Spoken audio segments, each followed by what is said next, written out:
Intelligence bureau vacancy notification 2025 assistant central intelligence officer grade 4 ಎಕ್ಸಿಕ್ಯೂಟಿವ್ಗೆ ನಿಮಗೆ 3717 ಪೋಸ್ಟ್ಗಳನ್ನ ಕರೆದಿದ್ದಾರೆ. All ಇಂಡಿಯಾದಲ್ಲಿ ಈ ಒಂದು ಜಾಬ್ ಅವೈಲೇಬಲ್ ಇರೋದ್ರಿಂದ ನಿಮಗೆ ಸ್ಯಾಲ್ರಿ ನಿಮಗೆ 44,900 ರೂಪಾಯಿಂದ 1,42,400 ರೂಪಾಯಿ ತನಕ ನಿಮಗೆ ಪರ್ ಮಂತ್ ಸ್ಯಾಲ್ರಿ ಸಿಗುತ್ತೆ.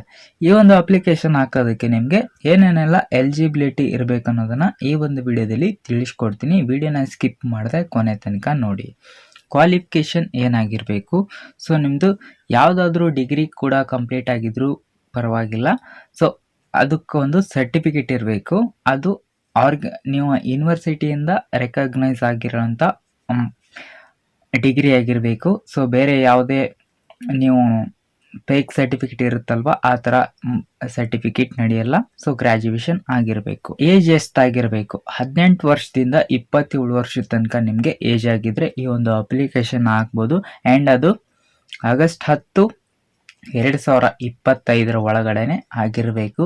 ನಿಮಗೆ ಇಷ್ಟು ಏಜ್ ಆಗಿದ್ರೆ ನೀವು ಅಪ್ಲಿಕೇಶನ್ನ ಹಾಕ್ಬೋದು. ಆ್ಯಂಡ್ ನಿಮಗೆ ನೆಕ್ಸ್ಟ್ ನೋಡೋದಾದರೆ ಏಜ್ ರಿಲ್ಯಾಕ್ಸೇಷನ್ OPSC ಕ್ಯಾಂಡಿಡೇಟ್ಸ್ಗೆ 3 ವರ್ಷದ ತನಕ ಏಜ್ ರಿಲ್ಯಾಕ್ಸೇಷನ್ ಇದೆ. SC/ST ಕ್ಯಾಂಡಿಡೇಟ್ಸ್ಗೆ 5 ವರ್ಷದ ತನಕ ಇದೆ. ಅಪ್ಲಿಕೇಶನ್ ಫೀಸ್ ಪ್ರೊಸೆಸಿಂಗ್ ಚಾರ್ಜಸ್ ಎಷ್ಟಿದೆ ಅಂದರೆ ಆಲ್ ಕ್ಯಾಂಡಿಡೇಟ್ಸ್ಗೆ 550 ರೂಪಾಯಿ ಇದೆ. ಯಾವುದೇ ಕ್ಯಾಟಗರಿ ಇದವರು ಅಪ್ಲಿಕೇಶನ್ ಹಾಕಿದ್ರು ಕೂಡ 550 ರೂಪಾಯಿ ಇದೆ. ಆ್ಯಂಡ್ ನಿಮಗೆ ಎಕ್ಸಾಮಿನೇಷನ್ ಫೀಸ್ ಅಂತ ಕೂಡ ಇದರಲ್ಲಿ ಇನ್ಕ್ಲೂಡ್ ಮಾಡಿದ್ದಾರೆ. SC/ST ಆ್ಯಂಡ್ ಫಿಮೇಲ್ ಕ್ಯಾಂಡಿಡೇಟ್ಸ್ಗೆ ನಿಮಗೆ ಯಾವುದೇ ಥರದ ಅಪ್ಲಿಕೇಶನ್ ಆ್ಯಂಡ್ ಎಕ್ಸಾಮಿನೇಷನ್ ಫೀಸ್ ಅಂತ ಇಲ್ಲ. ಆ್ಯಂಡ್ EWS OBC ಕ್ಯಾಂಡಿಡೇಟ್ಸ್ಗೆ 100 ರೂಪಾಯಿ ಇದೆ.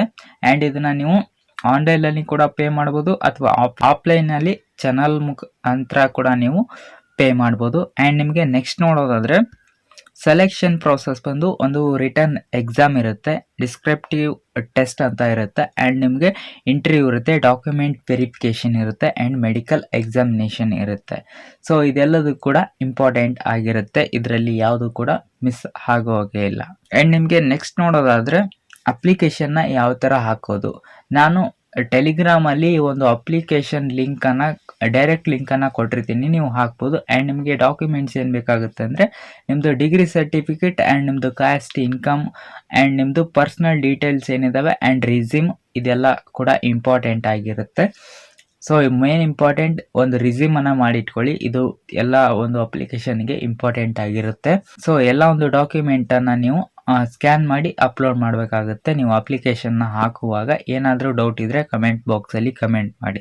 ಸೊ ಅಪ್ಲಿಕೇಶನ್ ಯಾವಾಗಿಂದ ಸ್ಟಾರ್ಟ್ ಆಗಿದೆ, 19/7/2025 ಈ ಒಂದು ಅಪ್ಲಿಕೇಶನ್ ಸ್ಟಾರ್ಟ್ ಆಗಿದೆ. ಕ್ಲೋಸಿಂಗ್ ಡೇಟ್ ಬಂದು 10 ಆಗಸ್ಟ್ 2025 ಈ ಒಂದು ಅಪ್ಲಿಕೇಶನ್ ಕ್ಲೋಸ್ ಆಗುತ್ತೆ.